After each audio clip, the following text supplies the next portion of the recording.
Do you remember that legendary family comedy that completely owned Thursday nights on television? Family Ties launched in 1982 and kept millions of viewers stuck to their screens for 7 full seasons, leaving a permanent mark on an entire generation, mostly through the unforgettable character of Alex P. Keaton. But once the cameras went dark, the lives of the people in that cast moved in completely separate and surprising directions. Some became massive stars, others quietly faded, and some have stories that will genuinely catch you off guard. Number 1. Meredith Baxter, Elise Keaton. Let's begin with the woman who held the Keaton family together on screen.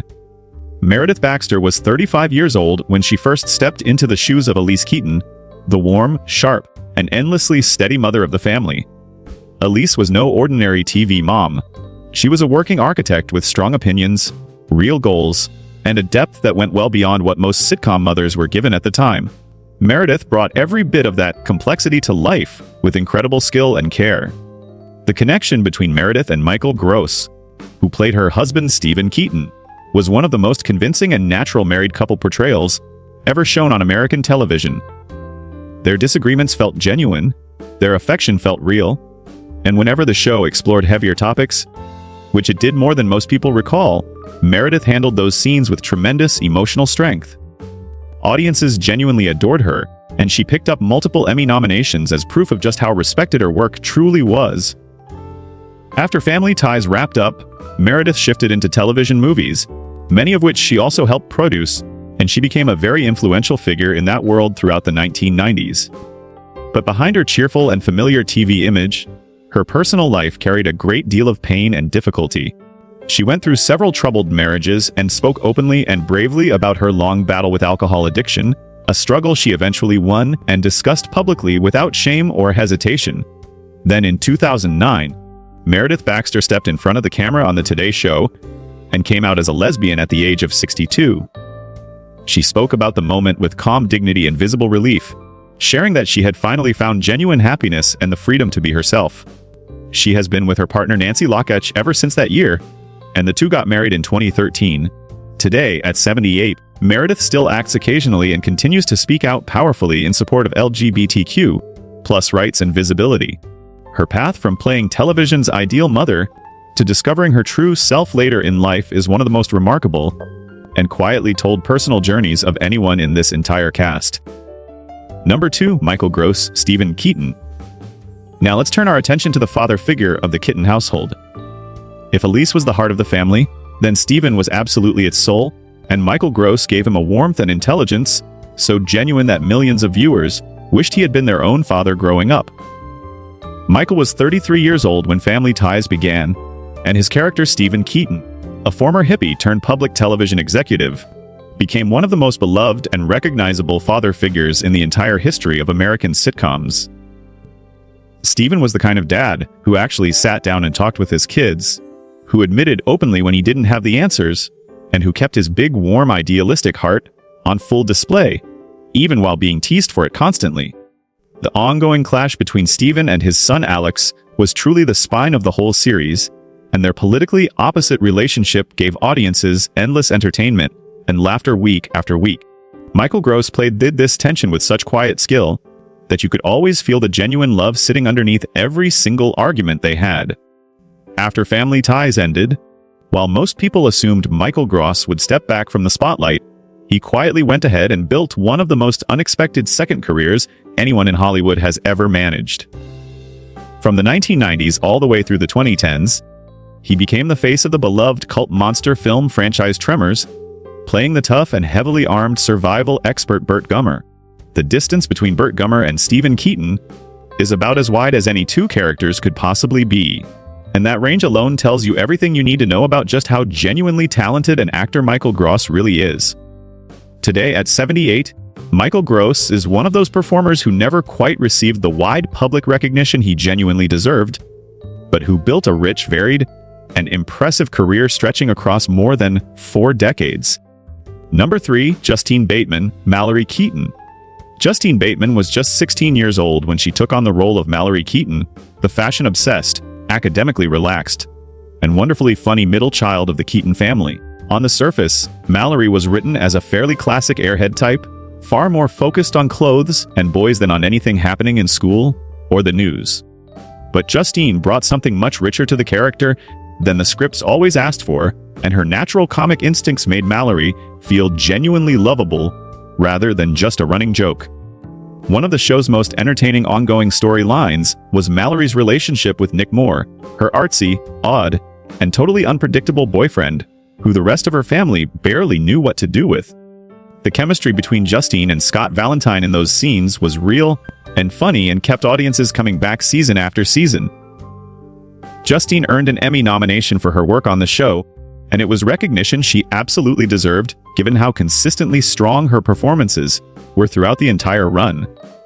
By the middle of the 1980s, Justine was one of the most wanted young actresses in Hollywood, and nearly everyone assumed she was heading straight toward major stardom.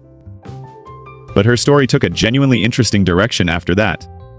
She made a clear and deliberate decision to step away from acting and turned her attention toward writing and directing, discovering a true passion for telling stories from behind the camera instead of standing in front of it. She also wrote a very thoughtful book called Fame, The Hijacking of Reality, which explored how sudden celebrity can completely distort a person's sense of who they actually are. Today, at 60, Justine Bateman is creative, productive, and living life entirely according to her own rules, which honestly feels like exactly the right outcome for someone with her independent spirit. Her brother Jason Bateman, of course, went on to become one of the biggest names in Hollywood, and the two of them have remained close throughout all of it. Friends, we're now moving on to another one of the show's lead characters. Before we continue, please subscribe to my channel and like the video. Number 4, Michael J. Fox, Alex Keaton. When it comes to Michael J. Fox, it is genuinely hard to know where to even start. Michael was only 21 years old when Family Ties premiered in 1982, stepping into the role of Alex P. Keaton, the fiercely ambitious, politically conservative son of two former Flower children. The character was never meant to be the center of the show. The original plan was for the parents to carry the series, but the instant Michael appeared on screen, the entire balance of the show shifted permanently. Alex Keaton became one of the most iconic and widely loved television characters of a whole generation.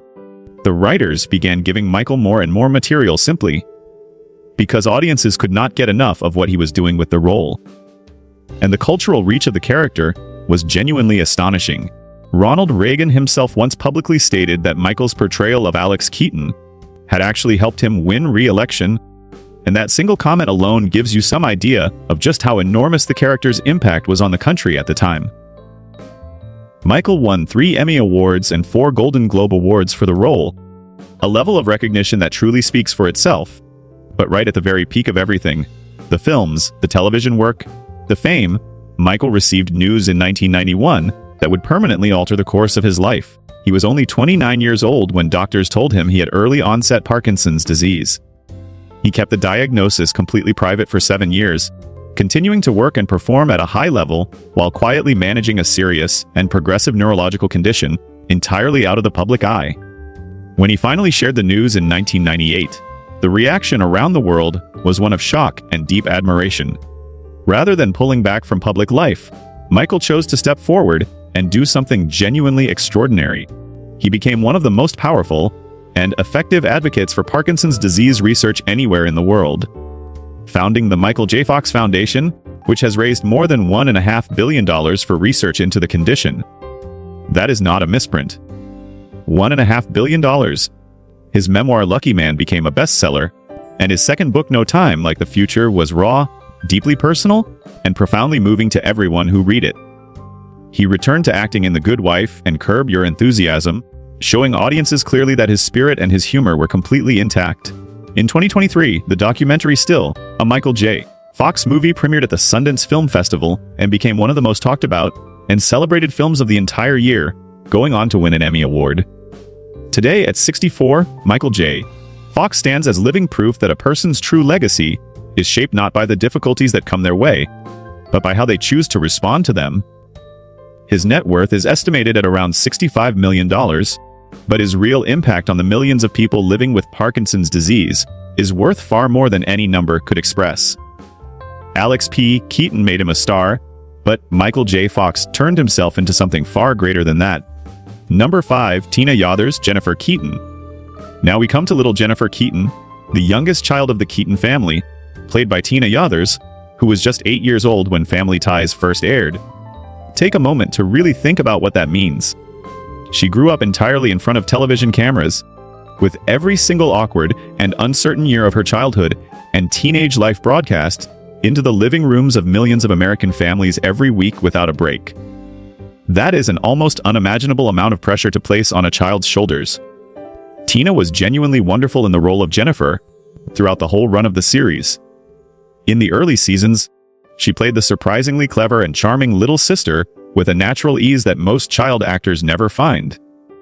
As the years went on and she grew up, Jennifer grew with her, dealing with real teenage concerns and trying to figure out her own identity inside a household full of very big and very loud personalities. It is also worth noting that Tina was a seriously talented musician, and in the 1990s she fronted a rock band called Jaded, went out on real tours, and released actual music with clear passion and dedication behind it. After stepping away from Hollywood, Tina built a quieter and more grounded life in Canada alongside her husband Robert Friesa. In various interviews, she has spoken honestly about the genuinely strange experience of being famous as a child, of being well known before you are old enough to understand what fame actually is, and then having to figure out who you really are once the cameras finally stop. Today, at 51, Tina Yothers lives far from the entertainment industry and has built a life entirely shaped by her own choices, one that looks peaceful, full, and very much her own. Number 6. Brian Bonsall, Andrew Andy Keaton.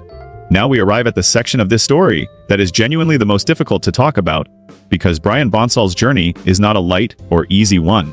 Brian joined Family Ties in its 5th season as Andy Keaton, the unexpected youngest addition to Stephen and Elise's already busy household. He was only 4 years old when he joined the cast, and he was immediately captivating on screen, naturally funny, impossibly cute, and completely at home in front of the cameras in a way that most adults never managed to achieve. After Family Ties concluded, Brian continued working as an actor for a period, most notably landing the role of Alexander Rozhenko on Star Trek: The Next Generation, which earned him a whole new and dedicated fan following in a completely different corner of popular culture. But his adult years brought serious and well-documented struggles. He battled significant substance abuse problems and had multiple serious run-ins with the law throughout the 2000s and 2010s, and the news of those difficulties was genuinely distressing to the many fans who still remembered him as that sweet and funny little boy from the Keaton family. The story does end on a note of cautious hope, however. Brian has spoken openly about everything he went through and about his genuine efforts to put his life back together. He walked away from Hollywood and turned toward music, playing in punk bands and building a creative life while outside the industry that had first made him famous as a small child. Today, at 37, Brian Bonsall appears to be in a much better place, and his story serves as a powerful reminder of just how complicated and sometimes painful the experience of childhood stardom can truly be. We sincerely wish him nothing but good things going forward.